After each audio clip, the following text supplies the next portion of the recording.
Good morning, good afternoon, good evening, depend करता है कितने बजे आप देख रहे हो।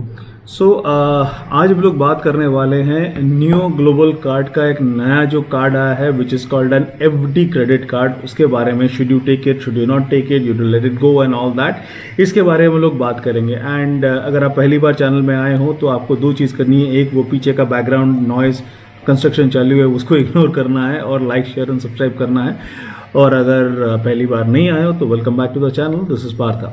ओके, सो आप और मैं दोनों ही जानते हैं कि आज की डेट में there is a problem which is happening on new global card, जहाँ पे there have been issues wherein they have been asked to stop the standard जो न्यू ग्लोबल कार्ड था उसका ट्रांजैक्शन।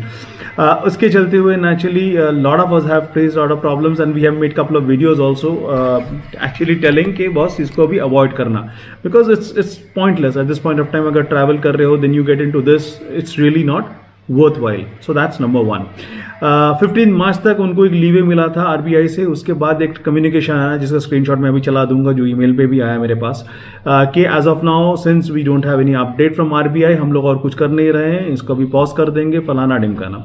उसके बाद ये व्हाट्सएप में मैसेज आना चालू हो गया कि now we have an FD credit card, जो व्हाट्सएप में तब नहीं, ये कुछ दिनों से चल रहा है, so which will help you earn and get all the flexibility जो किसी जमाने में था। सो अभी चलते हैं स्क्रीन पे, अगर ये क्या है, क्या ये जो सो कॉल्ड एफडी वाला क्रेडिट कार्ड जो बात कर रहे हैं।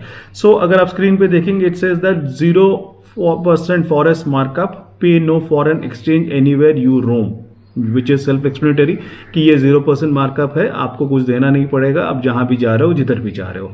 Free lounge access on all the airport across India, coming soon, as of now नहीं है, कमिंग सून। जो स्टैंडर्ड न्यू ग्लोबल वाला कार्ड है उसमें अभी देयर इज प्रॉब्लम, वो अगर एक्सचेंज आप अगर यूज करने जाओ they will not allow in most domestic airports.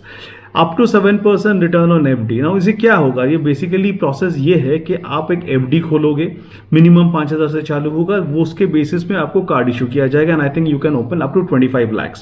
सो अभी और चलते हैं और डिटेल में, तो ये क्या करता है। सो टिपिकली अगर अब मैं स्क्रॉल करूं and we try to see the benefit part of it and all that, so आप देखोगे, one second, it says no TCS applicable. So TCS of course is the tax that we have to pay for foreign transaction. It is applied only on foreign transaction above 7 lakh per financial year. So ऐसा मत सोचना कि किसी भी amount का आप करो तो डिफरेंस नहीं आएगा। So that's number one. ये कार्ड मिलने के लिए क्रेडिट स्कोर की जरूरत नहीं है, and it supposedly a life time free credit card. So these are the basic fundas that we are talking about. Going ahead, let's understand further. ये मान लो कि लेट्स फाइंड आउट, ये ऐसे एड्रेस डालोगे वो थोड़ा सो अब बुक करने चाहोगे तो ऐसा कुछ स्क्रीन आपको दिखाएगा जहाँ पे क्या अमाउंट है क्या नहीं है। So let's understand the basic TNCs. The first of course is that कि why are we booking an FD order to credit card, ये अगर पहला क्वेश्चन है आपका। So currently we are providing credit card secured by FD and blah blah, minimum 500, 100% becomes you after maturity, फलाना ढिमकाना, it's absolutely safe, SBM bank से है and is approved and regulated by RBI. So this is what they claim to be doing. What will happen to my FD on maturity? That's naturally the next question that we would have. ये अगर पूछो तो इसका जवाब ये देते हैं ये लोग कि one second.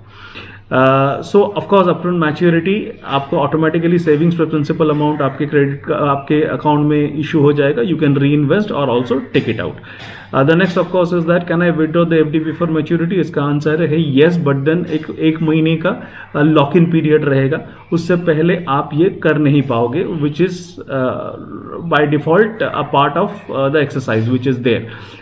Then of course the next question is that कि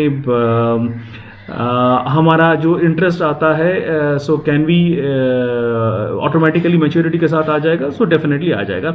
सो ये this is the basic stuff that you will get to see in this card, which is no great shakes, you understand that.